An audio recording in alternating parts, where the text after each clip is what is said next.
Ketika manusia itu sudah diberi makom tajrid,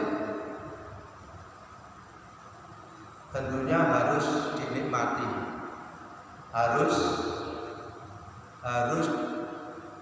disenangi dan dinikmati, karena itu adalah kedudukan makom yang diberikan oleh Allah kepada makom tajrid.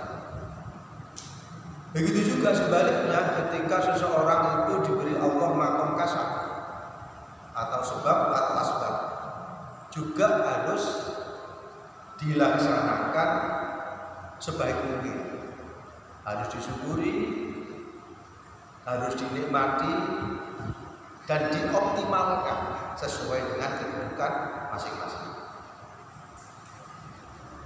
Perubahan dari makom kedudukan tajrid menuju ke kasab, kemudian kasab menuju ke tajrid, itu semuanya Allah yang atur.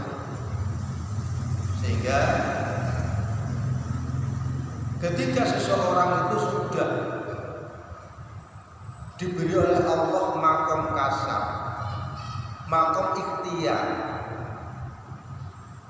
makom untuk memenuhi kebutuhan sehari-hari, itu harus berusaha.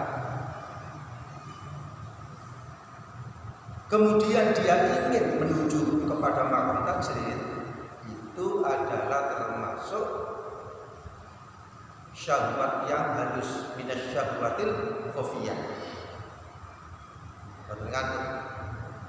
Begitu juga sebaliknya, ketika seseorang sudah ditunjukkan oleh Allah makom tajrid untuk beribadah, segala kebutuhannya diberikan oleh Allah kepada orang itu, kemudian menuju atau berusaha lagi atau keinginan untuk menjadi makom kasab, ini adalah turun derajatnya dari yang himmatil ali, dari turun dari kedudukan yang tinggi kepada yang rendah. Hadirin jamaah Haji Baitur Rahim rahimakumullah, itu penjelasan antara tajrid dan kasab. Allah yang memberikan semuanya. Untuk itu monggo kita lanjutkan keterangan dari kitab Hikam, kelanjutan dari materi ini. Bismillahirrahmanirrahim.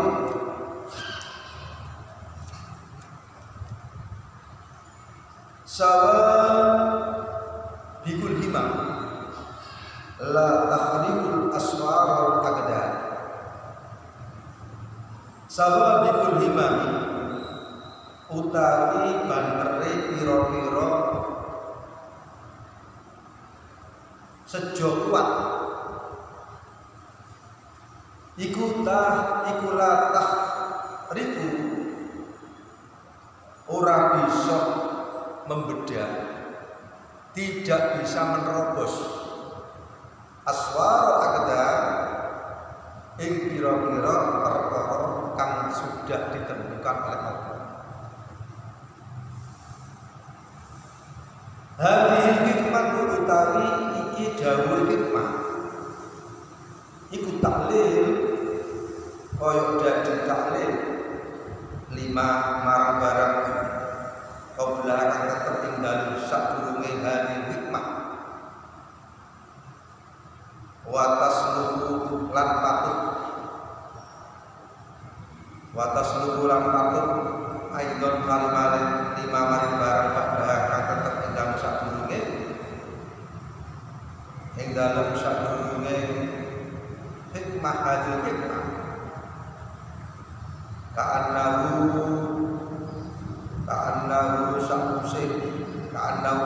koyok sedurunge musannif oleh dawuh iradatu ayyul murid ila fama aradu maulaka la tujib af'an li annahu idza kana sabiqul imam. Maksudipun aswarul aqdar, cepatnya kekuatan keinginan.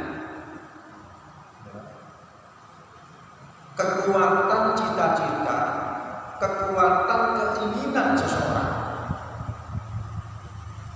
Misalnya jenengan kepingin dapat dia ingkang finansialnya kata, berarti dengan keinginan seperti itu muncul ikhtiar, muncul doa. Tentu seseorang yang ingin mendapatkan kenikmatan duniawi, kepingin duwe akeh, kepingin dadi wong sugih, keinginannya itu kuat, himmah itu luar biasa, sehingga muncul ikhtiar. Muncul ikhtiar dohir berarti berusaha dohir. Muncul ikhtiar batin berarti berdoa. Jadi kekuatan untuk mencapai satu cita-cita akan muncul sebuah usaha dohir dan usaha batin. Misalnya dengan wirausaha itu tentunya bermacam-macam. Keinginannya apa? Keinginannya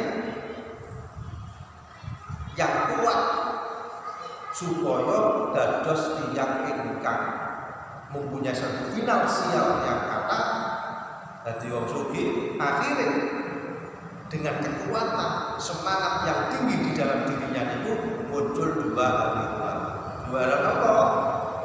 Yang pertama ikhtiar dohir, isu berangkat sampai sore, bahkan sore berangkat sampai tinggi, karena kekuatan keinginan cita-cita dados tiyang itu. Bukan hanya sekedar ikhtiar tapi berdoa, bukan hanya sekedar dohir saja tapi dungo, setiap sholat dungo, setiap berangkat berdoa.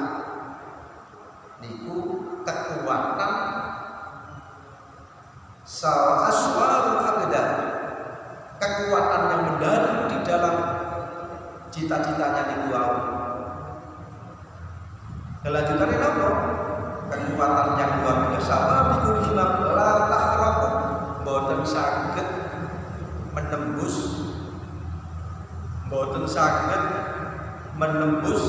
napa?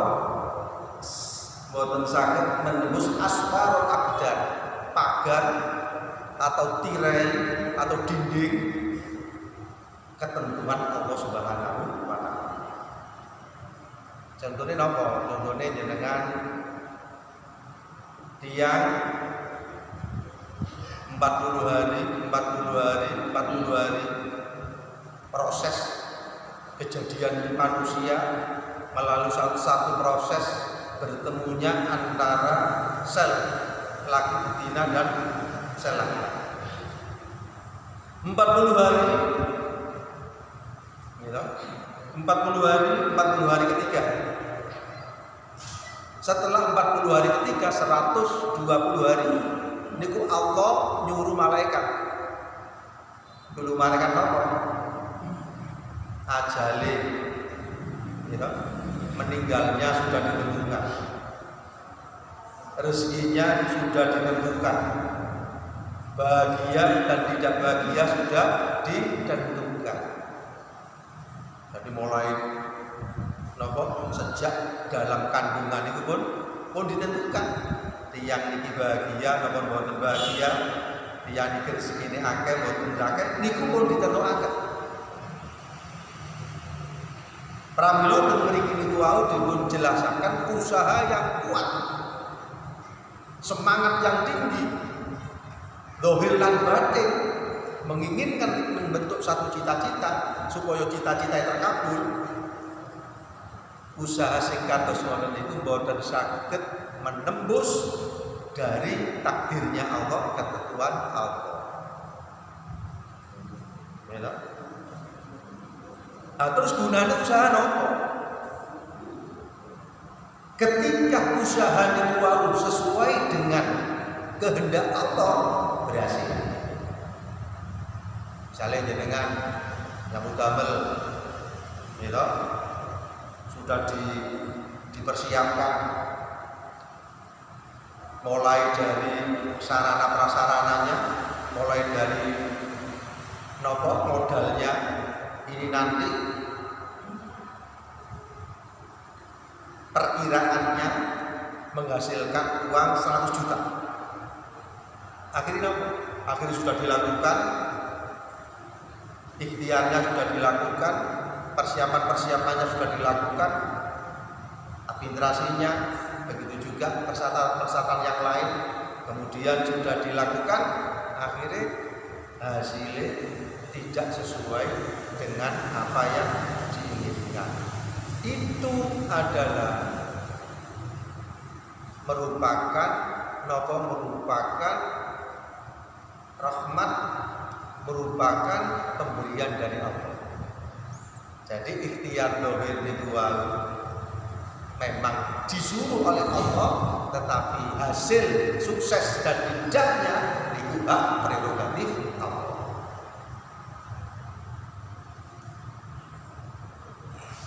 Nah, kemudian ada orang yang berikhtiar yang luar biasa, dungo, kemudian ikhtiar dohir untuk mencapai satu cita-cita, berhasil. Berarti usaha ini ikhtiar dohir lan batin ini sesuai dengan apa yang ditakdirkan oleh Allah. Apa yang sudah ditakdirkan oleh Allah sesuai dengan harapan orang itu berarti bukan usaha orang itu, tetapi tetapi itu sudah ditentukan oleh Allah sesuai dengan takdirnya Allah. Makanya di dalam Al-Quran itu dikatakan wa ma min kulli dzabbatin illa 'alallahi rizquha. Wa ma min kulli dzabbatin, dan sesuatu yang bergerak, sesuatu yang melata, min dabbah, baik berupa manusia maupun berupa yang lain, itu Allah yang memberikan rezeki. Wa ma min kulli dzabbatin illa 'alallahi rizquha. Tetapi rezeki itu tidak semerta langsung datang sendiri, tetapi sesuai dengan makom tadi. Wonten makom tajrid, wonten makom kasab. Tetapi manusia wajib ikhtiar. Gitu? Misalnya panjenengan, Pak, saya sudah ditakdirkan Allah seperti ini, berarti saya tidak berikhtiar, boten saged. Karena manusia niku diciptakan Allah niku kerja ikhtiar. Di dalam Al-Quran dikatakan wa idza qudiyatis shalat fantasiru fil ardi wabtaghu min fadlillah. Setelah panjenengan melaksanakan kewajiban sholat, fantasiru, menyebarlah di muka bumi, wabtaghu min fadlillah, mencari fadl Allah. Ya, mencari fadl Allah, mencari rahmat Allah. Nah, niku istilahnya napa? Menunjukkan bahwa manusia itu kedah berusaha, kedah ikhtiar, meskipun takdir yang sudah ditentukan oleh Allah, tetapi manusia harus tetap ikhtiar. Kalau ikhtiarnya itu sesuai dengan takdirnya Allah, berhasil. Tetapi kalau ikhtiarnya itu Allah, tapi Allah sudah mentakdirkan tidak berhasil, maka tidak berhasil. Hadirin jamaah yang dimuliakan oleh Allah, itu adalah penjelasan dari kelanjutan kemarin. Sawabiqul himam la tahrikul aswar akdan. kekuatan himmah, cita-cita yang luar biasa tidak bisa menembus pagar ketentuan yang telah ditentukan oleh Allah. Hadirin jamaah yang dimuliakan oleh Allah. Maka dari itu di dalam berikutnya, penjelasan berikutnya di sini dijelaskan arif nafsaka ayyuhal murid minat tadbir. Arif nafsaka, ya toh? Arif nafsaka.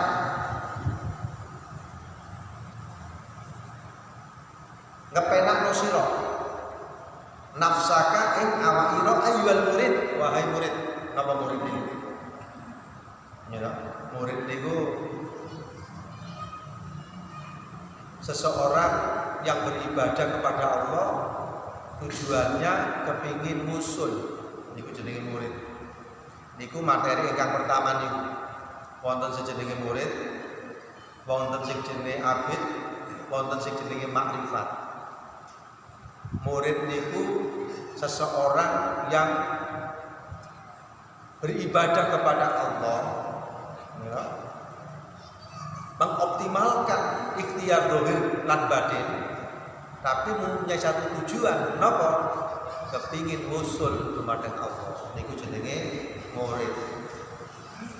Nah, niku keterangan singkat ingkang lalu. Arif nafsaka, istirahat, ngenakno. Nafsaka ing awakira dikengken menenangkan ayyuhal murid minat tadbir saking ngatur li amri dunia marang perkara-perkara dunia. Kalau sudah Allah niku sudah menentukan qada dan qadar, maka kita niki mboten kantuk mikir-mikir yang sudah dipikirkan Allah. Ya, misalnya rezeki itu sudah dipikirkan Allah. Tetapi manusia kedah ikhtiar, gak oleh manusia mboten ikhtiar sesuai dengan itu wau napa?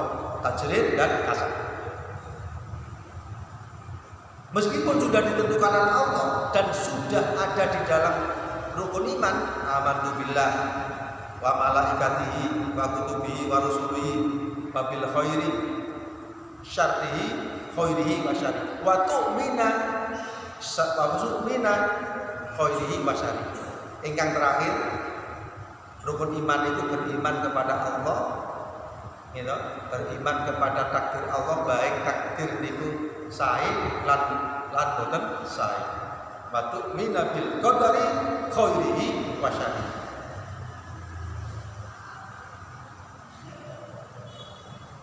Pramila nggih punika kita niki dikengken napa? Dikengken apa yang sudah diwajibkan oleh Allah napa? Ibadah. Wa ma khalaqtul jinna wal insa illa liya'budun. Makanya ayat yang berikutnya itu diterangkan wa bidaghi bima ataqallahu darul akhirah. Wabtaghi toleo sira kabeh. Fima ataqallahu darul akhirah, apa kenikmatan negeri akhirat. Wala tansa nasibaka minad dunya, tapi ojo lali kenikmatan duniawi. Nek masalah akhirat toleo. Jadi kata-kata ini wa bedagi toleo sira kabeh. Niku nek masalah akhirat. Tapi masalah dunia iki wala tansa, tapi ojo lali. Maksudnya apa? Ibadah optimal. Ya, ibadah optimal. Tapi ojo lali nyambut gawe. Tapi ojo diwali.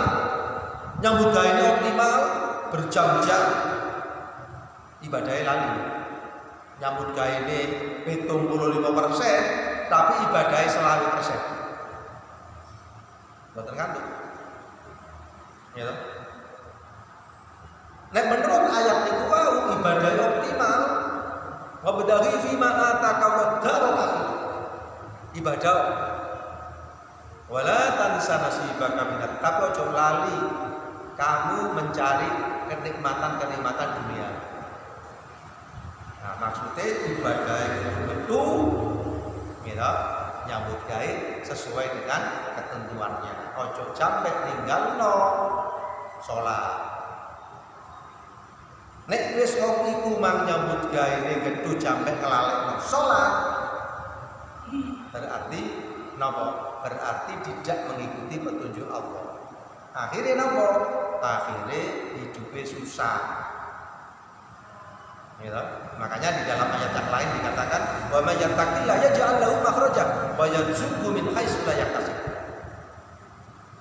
Wa may yattaqillah, sapa wong sing bertakwa kepada Allah, yaj'al lahu makhraja, dimudahkan dalam segala macam bentuk problem ekonomi, problem keluarga, problem yang lain. Niku dikeluarkan Allah karena tiang niku didek ambek pangeran. Memang ayatnya ngoten niku. Tapi yang diperintah niku wau ibadahnya optimal. Wa badaghi fi ma ataqallahu darul akhir. Toleh sira kabeh. Apa? Kenikmatan ukhrawi. Untuk mencapai kenikmatan ukhrawi niku napa? Iman lan amal. Iman lan amal. Amanu wa amilus sholihat. Niku untuk mencapai kenikmatan akhirat. Dasarnya napa? Iman lan amal soleh. Iman niku napa? Percaya. Gitu, percaya. Amantu billah wa malaikatihi wa kutubihi wa rusulihi wa bil yaumil akhir wa bil qadari khairi wa syarri. Percaya. Iman. Lah, imane supaya sempurna, amanu wa amilus sholihat dibuktikno dengan amal soleh, dibuktikan dengan ibadah. Ya, dibuktikan dengan ibadah. Ibadah apa? Ibadah makhdhah lan ibadah ghairu makhdhah. Minimal sholat 5 waktu. Sholat 5 waktu nek diopeni sesuai dengan ketentuan Allah, itu sudah luar biasa. Misalnya dengan sholat zuhur dilaksanakan jamaah, kemudian sholat asar di berjamaah, nopo malih teng masjid, kemudian sholat maghrib di berjamaah, isya berjamaah, subuh berjamaah. Untuk menjalankan ibadah sholat wajib secara berjamaah, niku pun butuh perjuangan, gak gampang. Misalnya makan lihat zaman tingali ke Gunung Anyar niki, penduduknya pinten? Ya, penduduknya itu kurang lebih penduduk asli dan muslimah kurang lebih 5.000 atau 4.500 paling kurang lebih, atau 4.000. Sing jamaah pinten? Berapa persen? Ya. Karena sing jamaah gede paling 50, 100 atau 30. Ya. Ini menunjukkan bahwa mengikuti petunjuk Allah niku memang butuh perjuangan. Gak berjuang betul sakit. Pertama iman. Nek iman rendah, yazidu. Nek iman ini ditambah, semangat. Nek iman berkurang, gak semangat. Jadi untuk mencapai kenikmatan akhirat, meninggal husnul khotimah dan mendapatkan surga, syaratnya iman dan amal soleh. Nah, iman dan amal soleh ini dikatakan di dalam Al-Quran, man amila sholihan min dzakarin aw unsa wa huwa mu'min walanuhyiyannahu hayatan thayyibah wa lanajziyannahu ajrahum bi ahsani ma kanu ya'malun. Man amila sholihan, sapa wong beramal soleh min dzakarin aw unsa, baik laki-laki maupun perempuan, Bahwa mukmin dalam keadaan iman, menjalankan sholat iman, kemudian bekerja dalam kondisi iman, kemudian melakukan kemasyarakatan dalam kondisi iman, walanuhyiyannahu hayatan thayyibah, diberi kehidupan yang baik, yang bahagia, duniawi dan ukhrawi. Walanajziyannahum ajrahum biahsani ma kanu ya'malun, diberikan satu balasan lebih baik daripada apa yang dilakukan. Jadi pertama niku nek petunjuk Al-Qur'an tadi babdahu fima ataqallah darul akhirah. Pertama optimal dengan kata-kata wabdagi cari ilah oleh sira kabeh fima ataqallah darul akhirah, kenikmatan akhirat, iman dan amal soleh. Nomor 3 napa? Istiqomah. Ini bukan kandengane iman, amal soleh. Nomor 3 istiqomah. Napa istiqomah niku? Rutinitas. Wala tansa nasibaka minad dunya, ojo lali bagianmu mencari, gitu. Ojo lali. Wala tansa nasibaka minad dunya, ojo lali, gitu. Mencari bagian duniawi. Ojo lali nyambut gawe, gitu. Ojo lali nyambut gawe. Nek wis sing pertama niku wau optimal, amanu wa amilus sholihat, kemudian istiqomah, kemudian nomor kali niki walatan sanasibaka minad dunya, dunia yang nyambut gawe, gitu. Maka janjinya Allah di dalam ayat yang lain, gitu, akan dimudahkan, akan diberi satu keberkahan. Lalu jadi wali, rambut gawe terus luhur asar maghrib isya subuh sampai bengi lembur, tapi sholatnya jamak kali. Nah ini boten barokah. Ya, akhirnya boten barokah.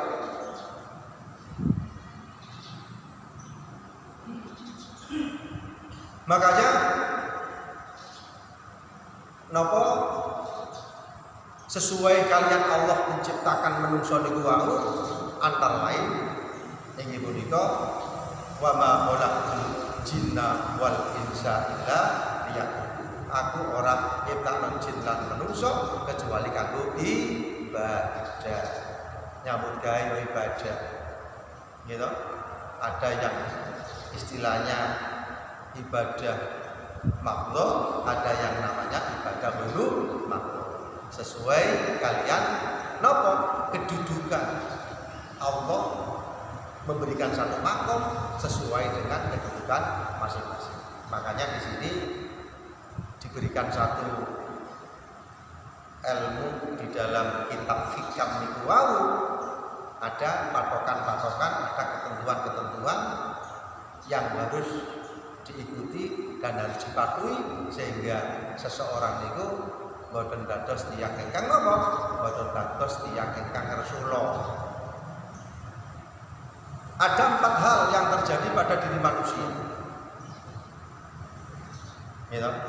Pertama, tiyang itu dipun paringi nikmat. 4 hal yang diberikan Allah kepada manusia setiap saat. Antara lain nikmat. Napa nikmat niku? Wal khairu wan nikmah. Nek wis Allah memberikan satu nikmat berarti disyukuri. Nikmat jasmani, nikmat rohani, atau nikmat yang berupa finansial dan sebagainya.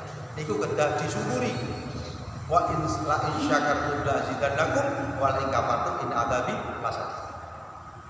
Ingkang nomor kali seseorang itu diuji dengan nopo? Diuji dengan bala, kayak seloro, kayak sakit, gitu. Berarti ketika diuji bala niku wau, diuji sakit niku wau, diuji sesuatu yang tidak menyenangkan, harus sabar. Sabar itu bukan berarti menang toh. Berikhtiar sesuai dengan ketentuan-ketentuan Allah. Misalnya jenengan gak duwe duit sabar. Betul sakit. Butuh nyambut damai. Butuh nyambut damai. Karena apa? Karena gak ada tanggung jawab. Duwe anak, duwe istri, duwe rumah tangga. Kecuali panjenengan piyambak gak ngurus. Awake dhewe meneng ae gak apa-apa, nyambut gawe terserah kanjeng gawe terserah meneng ae. Karena mboten gak ada tanggung jawab nanggung awake dhewe monggo. Tetapi kalau sudah punya keluarga, kerja optimal untuk berikhtiar. Ingkang nomor 3 yang terjadi pada diri seseorang inggih punika napa? Setelah ada bala, ada nikmat, kemudian diberi oleh Allah taat kepada Allah. Diberi oleh Allah taat kepada Allah. Panjenengan ke masjid, panjenengan sholat, panjenengan menghindari satu kemaksiatan, niku diberikan Allah ketaatan. Berarti diberikan ketaatan niku wau panjenengan kerja nomor. Panjenengan kerja bahwa ini adalah maunah pertolongan saking Allah. Nek mboten pertolongan saking mboten purun, lapo sholat, lapo sedekah, lapo berandal lain. Krana panjenengan kula panjenengan dikai maunah pertolongan yang berupa taat, gelem sholat, gelem zikir, gelem sholat dan sebagainya, itu adalah maunah saking Allah. Ingkang terakhir, gitu, antara lain yang terakhir ini adalah nopo. Yang terakhir itu dijadikan orang bermaksiat. Maksiat kan macam-macam. Ono maksiat lisan, ono maksiat hati, gitu. Ono maksiat yang ada hubungannya dengan orang lain dan lain sebagainya. Ketika manusia itu melakukan maksiat, maka cepat-cepat tobat. Karena nopo? Karena al-insan man hadul khata wa nisyan. Ketika khilaf kepada Allah, secepatnya tobat at-taubatu min jami'il dzunub, baik tobat kepada Allah maupun tobat kepada sesama manusia. Makaten mugi-mugi dados ilmu ingkang bermanfaat. Amin. Allahumma sholli wa sallim wa barik ala sayyidina Muhammad